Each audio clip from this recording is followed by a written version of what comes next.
Thank you for watching this video and your interest in Cyber Church of Christ. We'd love to have you join us and study Bible with us. One of our favorite things to do. We normally have topics that we discuss and study, and you'll see if you're on our YouTube channel that most of them are in topics. Today's topic is called preaching. Exactly what it is, what is preaching, and you'll see we'll get into the little details of that. But what to preach and who to preach to are church commandments. So that's one reason why you have preaching, is because they're commandments. Okay, so let's start off with Mark 16 and 15, and it's going to actually be 15 and 16. And this is the last two verses, I believe, in the book of Mark. And he said, this is Jesus going to be talking to actually us as the church members. And he said unto them, so we would look at the pronouns. What is this them? Who is them? Okay. Go ye into all the world and preach the gospel to every creature. Now, if you look up gospel in your Strongs, or what the original Greek was, it just says good news. There's not a lot of detail on the description or all, but it's basically the doctrine, because the doctrine is considered good news in the Bible.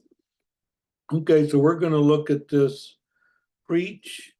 The Greek word is this Kēryssō, the verb. So there's going to be a preach verb and a preaching noun. So to preach is to proclaim, to tell, often urging acceptance of the message with warnings of consequences for not doing so. Okay, so that's basically what the Bible considers what preaching is. The verb is that you're going to proclaim something, and it's going to be urgent. It's going to have an urgent acceptance with warnings of consequences. So, I'll see a lot of these when I see these guys on TV that they call televangelists, don't hear a lot of warnings. I hear a lot of praise and entertaining the people and all. But one of the things that we're supposed to do is do the warnings. Okay. Why do we have warnings? Because the doctrine and the warning is he could be lost in the end. The good news is be saved in the end. So with the good news comes bad news. All right, and this is Jesus still talking, he that believeth and is baptized, and there's the word and there, he that believeth and is baptized shall be saved, but he that believeth not shall be damned. So what happens is, and in another spot it may say condemned, but this happens at the judgment day. So just because you're not baptized doesn't mean you're condemned, but you will be if you're in a state of being lost, which is what the default is. Then you would need to be able to believe, and when you believe, you'll be baptized. All right. Now, what is this? Shall be saved is future tense. Okay, shall be saved. And what if I just use this one verse? That, yeah, I believe and I got baptized, so I'll be saved. I don't need to do anything else. Well, yeah, if you just went by Mark 16:16, then you would be in. The thing is, you need to know all of the scriptures to see what it is to be baptized, to what it is to be saved, because this is one of them. There's several things you have to do to be saved. So you can't pick out one and go, oh, I qualify for the one. That would be what this is. And I see that getting done all the time, yes. Let's also look at this 1 Corinthians 1, verse 21. For after that, in the wisdom of God, the world by wisdom knew not God. It pleased God by the foolishness of preaching to save them that believe. What do you mean? Foolishness. Well, because, I'll have my fellow man that I'm friends with, and they consider me being what I teach and being a preacher guy is kind of foolish. They're actually too smart for the doctrine. Yeah. So that's for that after in the wisdom, isn't that what that says there? The wisdom of God. The world by wisdom knew not God.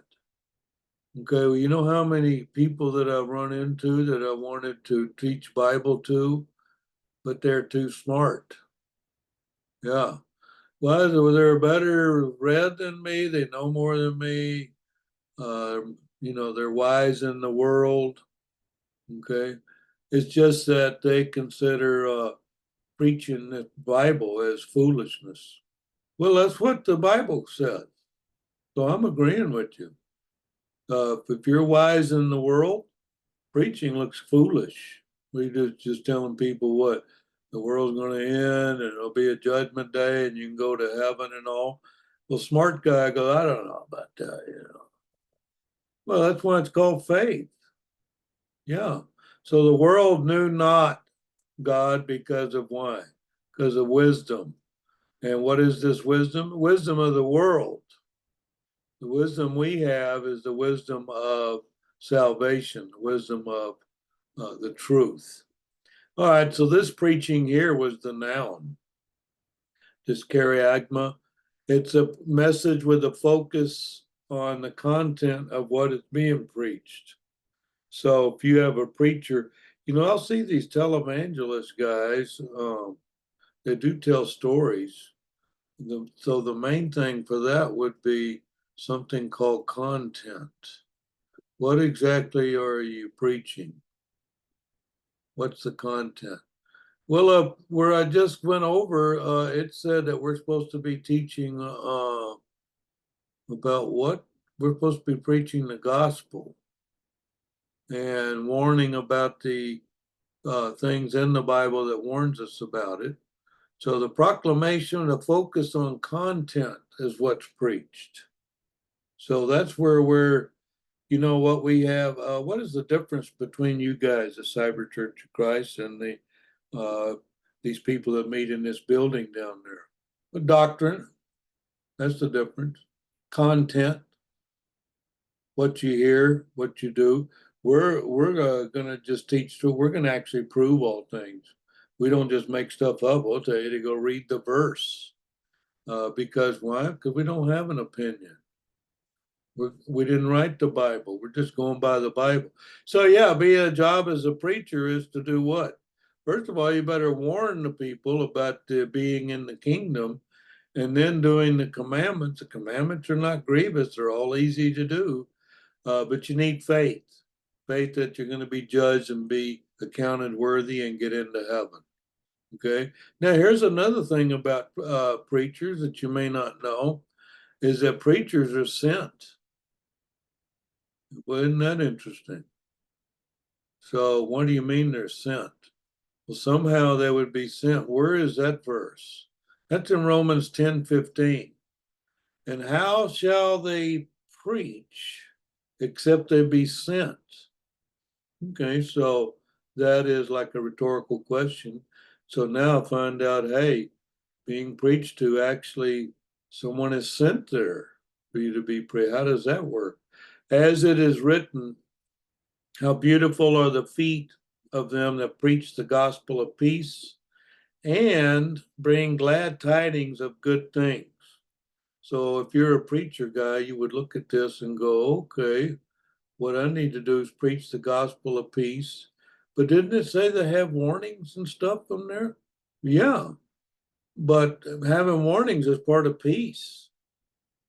Yeah, part of the peace that I have is to be considered worthy in the end.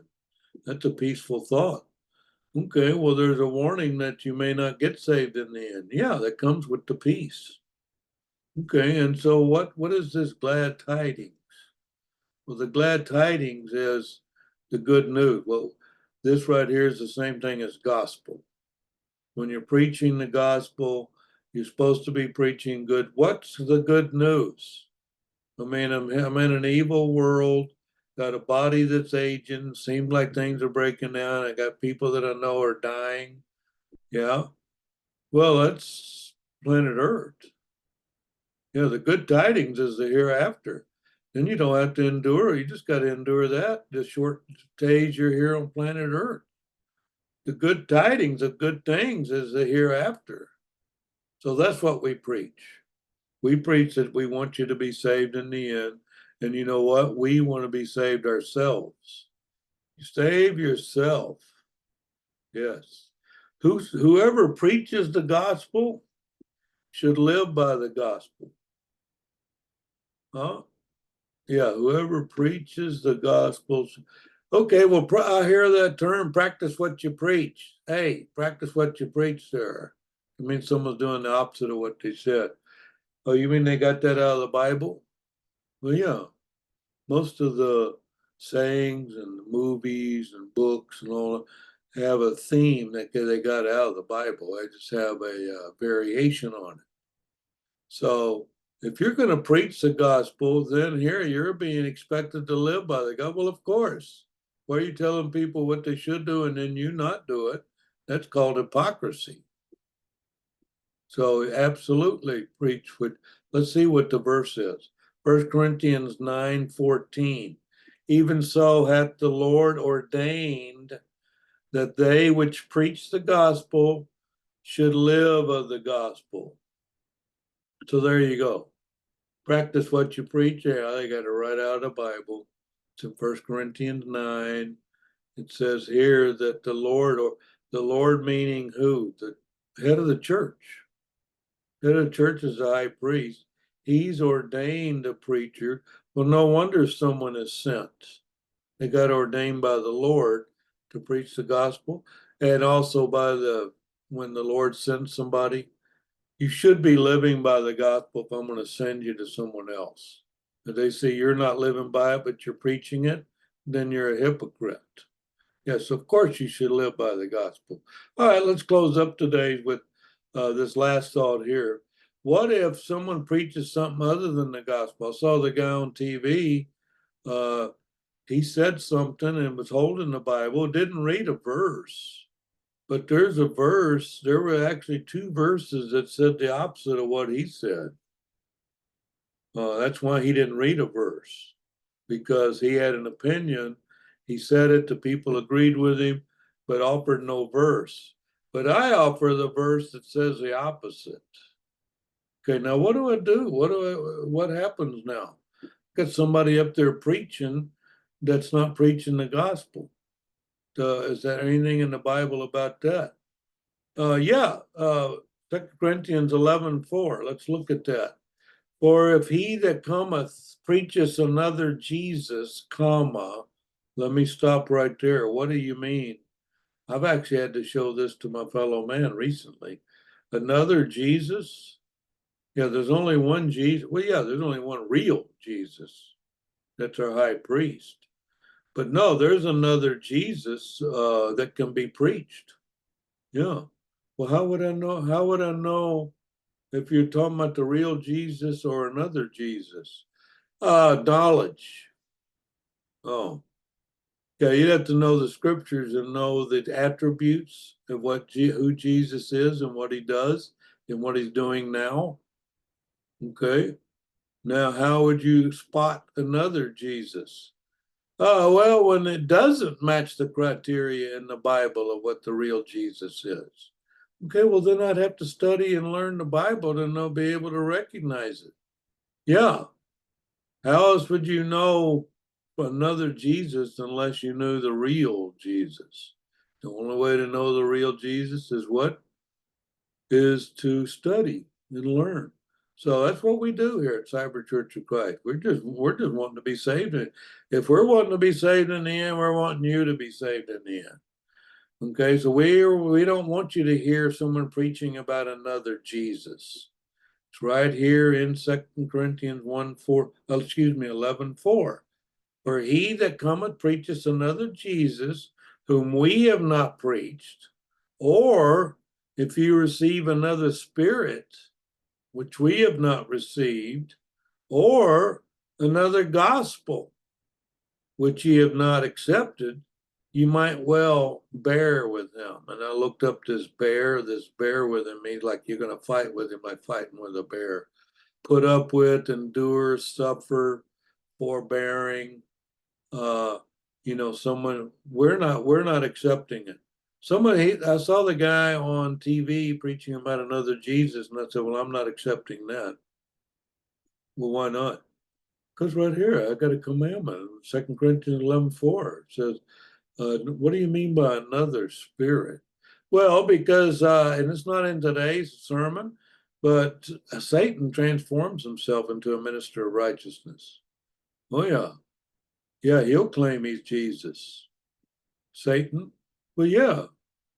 Yeah, he's jealous. And he's evil. So he said, hey, I'll be your Jesus for you. What is it you had in mind? Well, that's what he does. He's a deceiver. So that's how you can have another Jesus, is by deception. And in whom we have not preached. How do you know you haven't preached it? Because we studied the real thing. And another spirit. So evil spirits like Satan, well, yeah, they have a spirit in them. Okay. And you're doing what? Well, we're not going to receive them. That's for sure. So we receive the real Jesus, the real doctrine. The only way we know what the real doctrine is, we'd have to study, find out.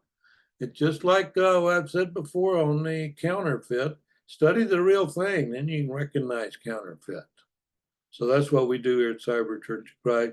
We're studying the real thing. Someone will say something, and then I'll go, hey, where is that verse? Why? Because I've studied. I already know what they just said is not in the Bible.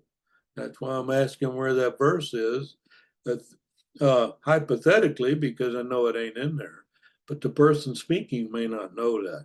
So yes, this bear here is to put up with. So what we should do is correct those that are in error, and we don't correct them with an opinion. We show them where that is in the Bible. Anyway, so today's lesson was on preaching. We preach the gospel. There's warnings in there about the hereafter and being judged, but there's also warnings about there being another Jesus. So if so, how do you know if the guy's preaching about the real Jesus or the another Jesus? Well, I'd have to study and learn to know. My people are destroyed for lack of knowledge. That's Hosea 4:6. So you need knowledge to recognize. Anytime you see this thing another, that means what? That means I got to distinguish one from another. Oh, so yes, this is actually a commandment. We're supposed to know if they're preaching what we have preached, or are they preaching another gospel? So they have another Jesus and another gospel. We're commanded to know the difference. Okay, hope you got something out of today's lesson with the Cyber Church of Christ. Easy to contact. To send us this email at cybercochrist@gmail.com, and we'll get back to you shortly. But we'd love to have your questions. We'd love to have you join us in person at any time. Hope you have a great day.